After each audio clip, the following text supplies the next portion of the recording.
السلام عليكم، ازيكم يا حلوين؟ يا رب كلكم تكونوا بخير وبصحة وسعادة. اعملوا لايك بقى يا جدعان كده ونسمي بسم الله الرحمن الرحيم. اذ وانا قاعدة كده اتلخبطت كده اهوت واتكعبلت في خبر غريب عجيب لذيذ وحش مقرف، حاجة كده ان الاستاذة شيرين عبد الوهاب قال ممكن ترجع لحسام حبيب. يا دي النيلة السوداء، طب واحنا مالنا؟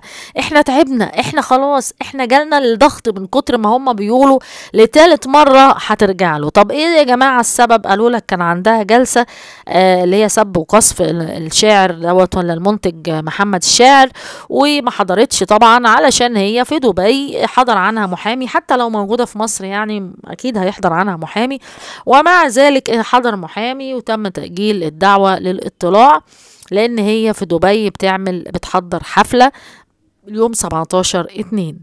تمام. طيب ايه اللي جاب بقى سيرة حسام حبيب؟ قال لك بص بقى يا عم، سمي كده بسم الله الحفلة اللي طلعت فيها شيرين في السعودية، الحفلة الأخيرة اللي طلعت فيها قالت كل الأغاني اللي هي بالجزمة. عارفين انتوا أغنية أنا لا جاية أقول لك ارجع مش عارف ايه، ده أنا صبري قليل وخليه يدور عليا ومش عارف ايه وما يلاقينيش وخليه يتعب شوية. عارفين انتوا الأغاني اللي هي كلنا كنا بنقول ايه ده ايه ده ايه ده ايه ده ايه ده؟ دي شيرين طالعة عاملة الموضوع ده قصده تحرق دم حسام. خرابي يا خرابي يا شيرين.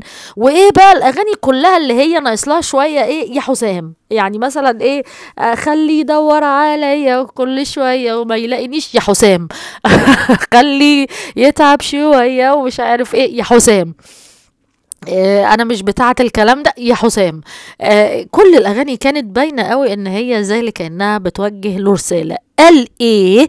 يقولوا لك ان اللي مخطط للحفله دي هو مين؟ حسام. الله الله الله الله، ازاي؟ قالوا لك قعد معاها وقال لها انت لما هتطلعي وتغني تغني الاغنيه دي وبعديها الاغنيه دي، وهو اللي رتب لها الاغاني وهو اللي عمل لها الاغاني، وبصي هتقولي كذا ودي بعد دي، وصنف لها الاغاني يعني ورتبها لها وعمل كل حاجه على اساس انها تطلع وتغنيها. طبعا هي ما كانتش اغنيه، كانت متسجله بس اللي هو خطط لها انت هتعملي كذا وهتخلي كذا. الله، ده احنا كنا فاكرين انها بتلقح عليه، ده احنا كنا فاكرين انها بترمي عليه هو.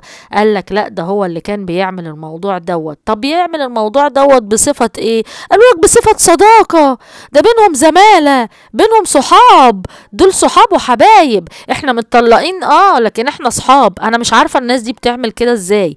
يعني انا مثلا خلاص في طلاق، ممكن مثلا لو في طلاق بين حد، بين زوجي مثلا لا قدر الله، ممكن مثلا يبقى في بينا تليفون اللي هو ايه، هاجي اشوف الولاد، الولاد جايين لك مش عارف ايه، يبقى في علاقه محترمه. لكن تعالى بص بقول لك ايه، اصل انا مش عارفه اذاكر العيل الولد الفلاني فتعالى ذاكر لي العيال. طب تعالى حدد لي الاغاني واحنا اصحاب، ممكن في مجالهم ممكن. فهل ده يعني ان شيرين وحسام حبيب هيرجعوا لبعض؟